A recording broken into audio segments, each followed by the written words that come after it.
I'm Alice Hewitt, and today we're spending 5 minutes with author Mike Mendler. Now, Mike, you were formerly an agnostic. What changed your views on God and religion in general? Well, I kind of think of agnostic as a term to cover up laziness and passivity. It's sort of code for I don't want to know, and that's that kind of the place of life where I was at. I didn't really want to know the truth. I wasn't looking for truth, but when I encountered a group of really committed Christians, and that kind of put the question of God's existence in my face. And when I really began to look at the possibility of God's existence, I saw that it really wasn't a very defensible position to be agnostic, because agnosticism basically says the truth about God can't be known. But the problem with that position is, how do you know that it can't be known? And as I interacted with these believers, I was just really profoundly influenced by what I saw. And I saw that there was something really special going on. And I didn't know what it was. I didn't know if I believed it, but I was really intrigued. And so, I began to consider, what does God's existence imply? And I think one of the things it implied for me was that we had a purpose. If God did exist, then we had a purpose. And it didn't make sense to believe that God would withhold that purpose from us if he was good. And so once I realized that, I realized it was a poor position to take. And I guess at that point, I could no longer call myself an agnostic. I was sort of in limbo, but I was looking for truth. Right. So how has becoming a Christian or adopting the Christian faith changed you as a person? Well, in a lot of ways, I like the wording of the question, though, because it changed me. I didn't change in response to becoming a Christian, and that was really evident to me, because through really researching the Christian faith and reading the New Testament for myself, when I became convinced that Jesus really was who he claimed to be, I was kind of stuck with the moral dilemma of how I was going to respond to that. And I sort of sat on that issue for a few days, and then one day, just driving home from University of Windsor here, I was stopped at a stoplight at Taunton and Dominion, and I just kind of said in my thoughts in my mind, it wasn't even really a prayer, I just said, okay, this Sunday when I attend church, I'm going to give my life to Christ. And as soon as I said that, I had this profound tidal wave of love kind of come over me. It just washed over me, the most incredible thing I ever experienced. And I just remember thinking, wow, God is real, God is real. And I looked out the window and everything looked different. And it was just amazing. And I went home, and my parents, I remember coming in the door, my parents looking at me and saying, what's happened to you? And I said, I don't know. I think I just became a Christian, but I'm not sure. And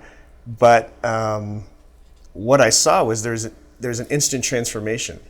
It was like my moral compass suddenly moved to true north, and my conscience, kind of was strengthened like tenfold. And all of a sudden I had a desire to do what's right. And I had a real internal struggle when I was tempted to do what's wrong. So I guess how I would describe that is that giving my life to Christ, something supernatural happened to me. It changed me. And the fruit of that was my lifestyle began to change. The way I treated and loved people began to change. And although I didn't know it at the time, I later kind of began to understand that that's what Jesus was talking about when he said that people needed to be born again. They needed to have a new heart. And that's what I experienced. And so, and he used the analogy of a diseased tree. And he said, if the tree is bad, the fruit or the results of that will be bad. But if the tree is good, the results will be good, or the fruit will be good. And what I saw in my life was that I wanted to be good. I wanted to do what's right. I was tortured by how selfish I was and how badly I treated people, but I didn't have any power to change it.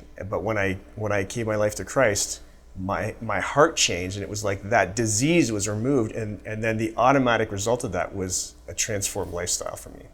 So what does it mean to you to be a Christian? Well, it means to be a Christ follower. In terms of, I came to know who Jesus was and what he was saying to me through reading the Bible. And so, and I think there's sort of a recognition among Christian scholars and teachers and leaders that, what we call Christianity doesn't always accurately reflect what the Bible teaches. So some theologians kind of have shied away from that, even using the term Christian. They use the term Christ follower. And that's what I think of myself as, and really what Christians in general are, if they're truly Christians, are they're followers of Christ. Now, many people believe that religions are all basically alike. Right. Do you agree with that, or do you think Christianity's message is unique? Well, I think it is unique. I think saying all religions are alike is kind of like saying all countries are alike. People like to point to similarities between different religions to bolster that claim, but it's like saying that all countries are alike because, they all have forms of government, they all have a geography, they all have laws to, keep people's behavior in check. But it's not really a helpful generalization to say that, because anyone who really studies religions would find that there are really profound differences in what those religions teach about who man is, who God is, if they address God at all. I mean, you can be a Buddhist without believing in God. Hinduism potentially has millions of gods. So to say that they're all basically alike it's not helpful. And Christianity in particular is really very contrary, the opposite of what a lot of other religions of the world teach, in that most religions of the world, there is some kind of a leader or guru or teacher who says, I'm going to show you the way to enlightenment or truth, and if you do these things or follow this path, then you'll get there. Whereas Jesus came and said, that way of thinking is completely wrong. We can't get to God by our own effort, and we have to surrender that kind of self-improvement program, and that really there's nothing we can do. But God loved the world so much that he sent Jesus to die, to take on the weight of the sins of the world upon himself, to do what we couldn't do. And when I became a Christian, that's what I experienced. I experienced that transformation external to myself. It was something that happened external to me, and all I did was simply have a willingness to follow Christ, and I was transformed. Whereas other religions will teach you, if you follow these steps, then maybe perhaps God will accept you. And the Bible says that God is not going to accept you on the basis of anything you do. It's going to be on the basis of his mercy and yielding to that.